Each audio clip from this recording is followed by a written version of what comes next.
Hello my dear students, myself Ashish Rana. आज फिर से अपने चैनल पे आप लोग के लिए एक बेहतरीन सा टॉपिक लेकर आया हूं। जैसा कि हमने प्रीवियस लेक्चर में हमने पढ़ा था फोटोसिंथेसिस के बारे में। आज हम लोग फोटोसिंथेसिस पार्ट 2 पढ़ने वाले हैं, जिसमें हम लोग जानने वाले हैं मैकेनिज्म ऑफ फोटोसिंथेसिस, जो कि बहुत इंटरेस्टिंग होने वाला है। तो चलो हम लोग स्टार्ट करते हैं। ये जो फोटोसिंथेसिस है ये 2 फेज में कंप्लीट होता है। 2 phases ऑफ फोटोसिंथेसिस। कहेगा how many phases of photosynthesis? phases नहीं, phases। तो आप एक कहोगे लाइट फेज और एक कहोगे डार्क फेज। तो लाइट फेज जो है फोटोसिंथेसिस का, इसे फोटोकेमिकल फेज के नाम से भी जाना जाता है, याद रखना। Light phase is also known as photochemical phase. और ये जो आपका डार्क फेज है फोटोसिंथेसिस का, इसे बायोसिंथेटिक फेज कहा जाता है। बायोसिंथेटिक फेज किसे? डार्क फेज को। आज हम लोग इस वीडियो में, इस लेक्चर में, आज हम लोग लाइट फेज के बारे में जानने वाले हैं। डार्क फेज में अगले वीडियो में मैं आपको बताऊंगा। तो चलो हम लोग स्टार्ट करते हैं लाइट फेज ऑफ फोटोसिंथेसिस।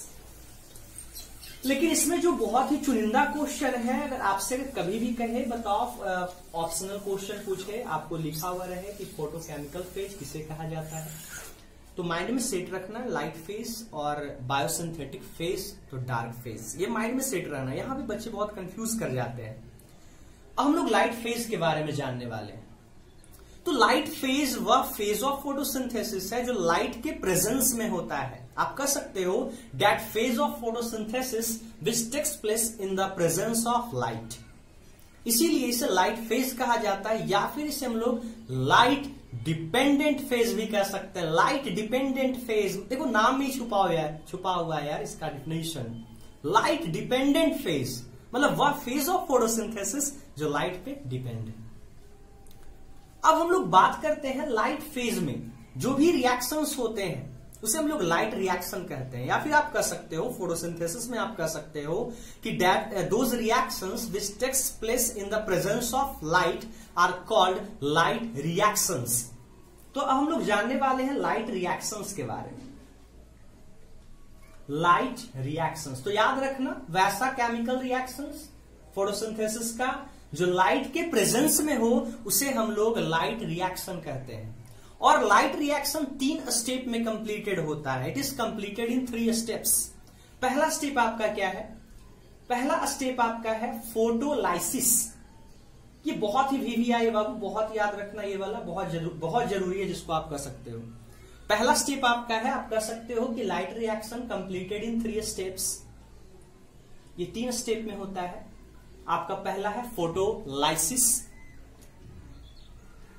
दूसरा आपका है फोटो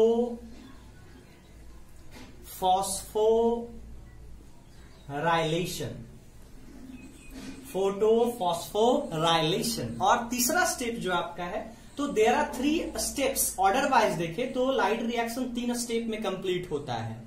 पहला फोटोलाइसिस, दूसरा यहां पे मैं गलत लिख दिया था, फोटोफॉस्फोराइलेशन। तो हो गया क्या भाई? फोटोफॉस्फोराइलेशन। हाँ, अब सही लग रहा है, वाओ। और तीसरा क्या है यार? तीसरा है फॉर्मेशन ऑफ, आप कह सकते हो फॉर्मेशन ऑफ NADPH। तो लाइट रिएक्शन जो होता है it is completed in 3 steps. पहला फोटोलाइसिस, दूसरा फोटोफॉस्फोराइलेशन, और तीसरा क्या है? तो फॉर्मेशन ऑफ NADPH। तो हम लोग पहले जानने वाले हैं फोटोलाइसिस के बारे में, जो कि बहुत ही सिंपल है बाबू। एकदम ध्यान से देखना यार, एकदम चुटकी बजाते हुए आप इसको सिंपल वे में समझ सकते हो। अब देखना यार, हम लोग जानने वाले हैं, जानने वाले नहीं है, जानने वाले हैं। क्या जानने वाले? फोटोलाइसिस। देखना फोटोलाइसिस क्या है, जो कि पहला स्टेप है लाइट रिएक्शन का। फोटोलाइसिस क्या है यार? तो आप कह सकते हो splitting of water molecules. Splitting मतलब क्या होता है? टूटना। Splitting of water molecules. सबसे पहली बात कि वाटर मॉलिक्यूल्स क्या चीज का बना होता है? कहते हो हाइड्रोजन और ऑक्सीजन, H2O, हाइड्रोजन और H2O, O मतलब या हाइड्रोजन और ऑक्सीजन। तो अब देखना यार, फोटोलाइसिस में क्या होता है कि वही वाटर मॉलिक्यूल्स जो H2O है वो हाइड्रोजन उसका अलग हो जाता है और ऑक्सीजन अलग हो जाता है। इसी हम लोग कहते हैं, मान लो ये वाटर है, ये हाइड्रोजन है H2, देखो ये वाला मेरा हाथ और ये वाला 2O, H2O हो गया। H2O ये वाटर है, हाइड्रोजन अलग हो गया, ऑक्सीजन अलग हो गया। टूटना वाटर मॉलिक्यूल्स का हाइड्रोजन और ऑक्सीजन में टूटना ही कहलाता है फोटोलाइसिस। सिंपल कर सकते हो, splitting of water molecules into hydrogen and oxygen in the presence of light या फिर सनलाइट, जो भी मैंने बोल देना यार, इसे हम लोग कहते हैं फोटोलाइसिस। जैसे कि हम बोलते हैं, मैं सिंपल वे में आपको समझा रहा हूं, वाटर जो है छोटे, ये लाइट के प्रेजेंस में क्या होता है, लाइट के प्रेजेंस में क्या होता है कि हाइड्रोजन और ऑक्सीजन में टूट जाता है, हाइड्रोजन और क्या ऑक्सीजन, जिसे हम लोग कहते हैं फोटोलाइसिस। और ये जो ऑक्सीजन आप देख रहे हो, ये ऑक्सीजन क्या होता है, देखो ऑक्सीजन उड़ गया, मतलब ऑक्सीजन रिलीज हो जाता है। एक क्वेश्चन यहां पे और एराइज होता है, आपके माइंड में सवाल, बहुत सारे लोग जानते भी होंगे, ऐसे बहुत सारे स्टूडेंट के माइंड में सवाल आता होगा कि सर ये जो फोटोसिंथेसिस के दौरान प्लांट जो होता है वो ऑक्सीजन रिलीज करता है, सही बात है, एकदम सही बात है। तो ये ऑक्सीजन कहां से आता है, तो ये वाटर के टूटने से। जब ये वाटर मॉलिक्यूल्स टूटता है हाइड्रोजन और ऑक्सीजन में, तो ये ऑक्सीजन क्या होता है कि रिलीज हो जाता है और हाइड्रोजन रह जाता है। अब देखना ध्यान से, तो ये तो फोटोलाइसिस हुआ जो कि बहुत सिंपल था। दूसरा है, अब हम लोग जानते हैं फोटोफॉस्फोराइलेशन। ये क्या है भाई, फोटोफॉस्फोराइलेशन क्या है, देखना बाबू ध्यान से, हम लोग जानने वाले हैं फोटोफॉस्फोराइलेशन, भाई सन से राय ले रहा है, चलो कोई बात नहीं। अब देखना यार, तो अब देखो यार, फोटोफॉस्फोराइलेशन में क्या होता है कि जो प्लांट के पास पहले से जो एडीपी है, ये क्या करता है, इनऑर्गेनिक फॉस्फेट के मदद से बनाता है एटीपी। आप सिंपल वे में कह सकते हो द फॉर्मेशन ऑफ एटीपी। देख रहा हो आप, फोटोफॉस्फोराइलेशन क्या है, तो the formation of ATP from क्या, एडीपी, मतलब एटीपी का फॉर्मेशन होना एडीपी से ही कहलाता है फोटोफॉस्फोराइलेशन। बहुत ही सिंपल था। अब हम लोग तीसरा स्टेप जानते हैं जो कि था फॉर्मेशन ऑफ NADPH, हम लोग यहीं पे समझ लेते हैं। तीसरा स्टेप क्या था, formation of NADPH, formation of NADPH, हाँ जी, इसका फुल फॉर्म क्या होता है, NADPH का फुल फॉर्म क्या होता है, तो इसका फुल फॉर्म होता है, मैं यहां पे लिख देता हूं, निकोटिनामाइड,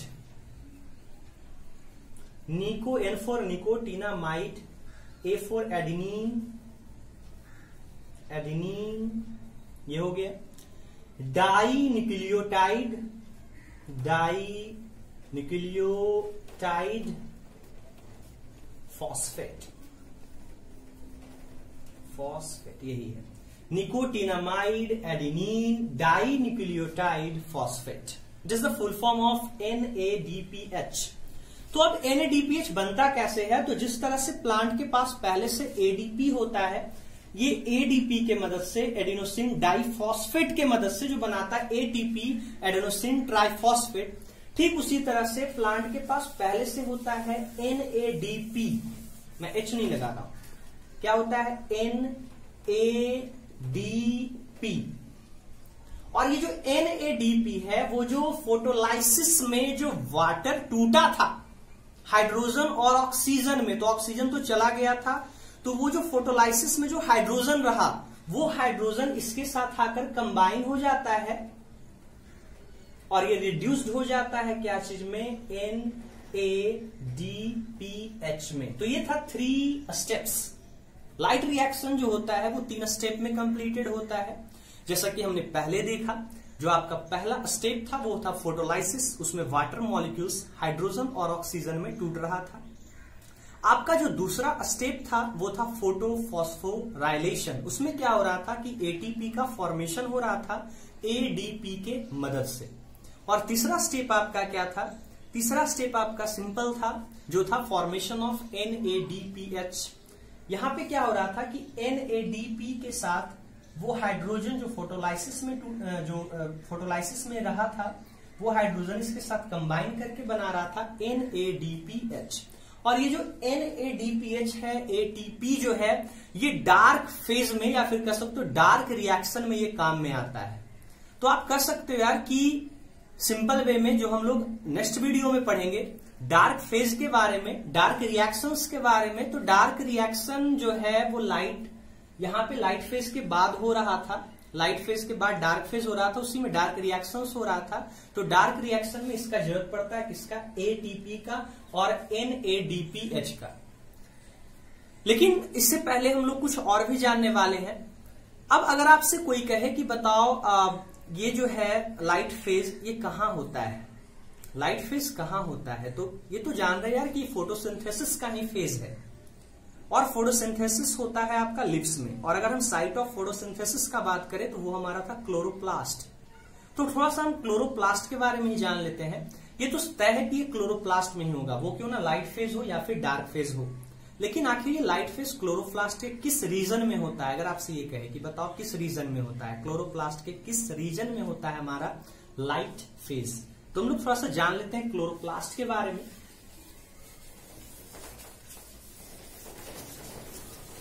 अब देखना बाबू ध्यान से, सिंपल है, बहुत ही सिंपल वे में आपको बताने वाला हूं, ज्यादा हार्ड नहीं, बहुत हार्ड नहीं होने वाला है, बहुत सिंपल होने वाला है। जैसे मान लो कि मैं एक स्ट्रक्चर बनाता हूं, मान लो भाई मैं एक स्ट्रक्चर बनाता हूं, कहता हूं कि यही क्लोरोप्लास्ट है, यही क्या है? क्लोरोप्लास्ट। तो जैसा कि आपने क्लास 9 में आपने पढ़ा था प्लास्टिड के बारे में, उसमें ग्रीन प्लास्टिड का नाम आता था क्लोरोप्लास्ट का। अब क्या है, ये क्लोरोप्लास्ट जो है ये दो मेम्ब्रेन से घिरा हुआ होता है, ये डबल मेम्ब्रेन बाउंड स्ट्रक्चर है। ये इनर मेम्ब्रेन हो गया और ये आउटर मेम्ब्रेन हो गया। और इनर मेम्ब्रेन के अंदर ये जो आपको फ्लूइड फिल्ड स्पेस, मतलब ये जो स्पेस होता है फ्लूइड से भरा होता है, इसे हम लोग कहते हैं स्ट्रोमा। इसे हम लोग क्या कहते हैं? स्ट्रोमा। याद रखना, फ्लूइड फिल्ड स्पेस जो फ्लूइड से भरा हुआ होता है और ये इनर मेम्ब्रेन के अंदर प्रेजेंट होता है, इसे हम लोग स्ट्रोमा कहते हैं। और इसमें ये जो आपको क्वाइन शेप्ड स्ट्रक्चर, क्वाइन मतलब सिक्का, ये जो सिक्का लाइक स्ट्रक्चर जो आपको दिख रहा है, इसे हम लोग कहते हैं थाइलाक्वाइड। थाइलाक्वाइड याद रखना है। क्वाइन लाइक स्ट्रक्चर जो स्ट्रोमा में प्रेजेंट है, इसे हम लोग कहते हैं थाइलाक्वाइड। और यही थाइलाक्वाइड के ढेर को, ढेर समझते हो, थाइलाक्वाइड पे थाइलाक्वाइड, कलेक्टिवली आप कर सकते हो ग्रुप ऑफ थाइलाक्वाइड, जो भी आप कर सकते हो। ये ग्रुप ऑफ थाइलाक्वाइड को हम लोग कहते हैं ग्रैनम। ग्रैनम कहते हैं। क्या कहते हैं जी? ग्रैनम। मैं फिर से दोहरा रहा हूं, chloroplast double membrane bound structure है, outer membrane, inner membrane. Inner membrane के अंदर जो फ्लूइड फिल्ड स्पेस है, इसे हम लोग स्ट्रोमा कहते हैं। और इस स्ट्रोमा में जो ये जो क्वाइन शेप्ड स्ट्रक्चर दिख रहा है, इसे थाइलाक्वाइड कहते हैं। और अगर यही क्वाइन शेप्ड स्ट्रक्चर का ढेर रहा, ग्रुप रहा, तो इसे ग्रैनम कहते हैं। और ग्रैनम एक कह सकते हो सिंगुलर वर्ड है, इसका प्लूरल होता है ग्रैना। इसका प्लूरल क्या होता है? ग्रैना। याद रखना। अब देखना यार, ये जो ग्रैनम है, ये जो ग्रैनम है यहीं पे होता है लाइट फेज, क्योंकि इसी के पास होता है क्लोरोफिल। याद रखना, ग्रैनम के ही पास। अब देखो यार ध्यान से, ये भी थाइलाक्वाइड है, ग्रुप, सॉरी ये ग्रैनम है, ग्रुप ऑफ थाइलाक्वाइड। थाइलाक्वाइड मतलब ग्रुप ऑफ थाइलाक्वाइड को हम लोग कहते हैं ग्रैनम। अब देखना यार, जो ग्रैनम होता है ये जिस स्ट्रक्चर से एक दूसरे से जुड़ा हुआ होता है, इसे हम लोग कहते हैं, देखना ये ग्रैनम जो है एक दूसरे से जुड़ा हुआ है, इसे हम लोग कहते हैं सिंपल वे में, इसे हम लोग कहते हैं स्ट्रोमा लैमेला। मैं यहां पे आपको लिख देता हूं, इसे हम लोग क्या कहते हैं? Stroma lamella. स्ट्रोमा लैमेला, जिससे वह स्ट्रक्चर जो ग्रैनम को आपस में जोड़ता है, उसे हम लोग क्या कहते हैं? Stroma lamella. तो मैं सिंपल वे में आपको बताना चाहता हूं कि क्लोरोप्लास्ट का मैं बात कर रहा था, जिसके दो रीजन होते हैं। किसके? क्लोरोप्लास्ट के। एक रीजन को हम लोग कहते हैं स्ट्रोमा कहते हैं, 2 रीजन्स ऑफ क्लोरोप्लास्ट, और दूसरे को कहते हैं ग्रेना या ग्रेनास्ट्रोमा, जो भी कह सकते हो। अगर आपसे कोई कहे कि लाइट फेज कहां होता है तो सिंपल आप बोल सकते हो ग्रेना में होता है लाइट फेज, और डार्क फेज वो कहां होता है, स्ट्रोमा में, जो कि मैं आपको बताऊंगा डार्क फेज में स्ट्रोमा के पास क्या ऐसा है जिसके कारण यहाँ पे डार्क फेज होता है। और ये तो हम लोग जान गया कि ग्रेना के पास क्लोरोफिल है, तो जाहिर सी बात है क्लोरोफिल लाइट को एब्जॉर्ब करता है, सनलाइट को एब्जॉर्ब करता है, तो इसी के पास ही होगा लाइट फेज। तो याद रखना light phase takes place in grana while dark phase takes place in stroma. क्यों लाइट फेज क्यों यहां हो रहा है, तो आप बोल सकते हो क्योंकि इसी के पास क्लोरोफिल है और यही लाइट को एब्जॉर्ब करता है। और डार्क फेज के बारे में डार्क फेज जब मैं आपको बताऊंगा तो मैं आपको बताऊंगा कि डार्क फेज स्ट्रोमा में ही क्यों होता है। तो चलो आज के लिए इतना ही। मेरे हिसाब से आपको ये वीडियो बहुत ही अच्छा लगा होगा। ये बहुत ही सिंपल वे में मैंने आपको समझाने का प्रयास किया। Thanks, have a nice day. हम लोग फिर मिलेंगे फोटोसिंथेसिस पार्ट 3 में। Thanks, have a nice day.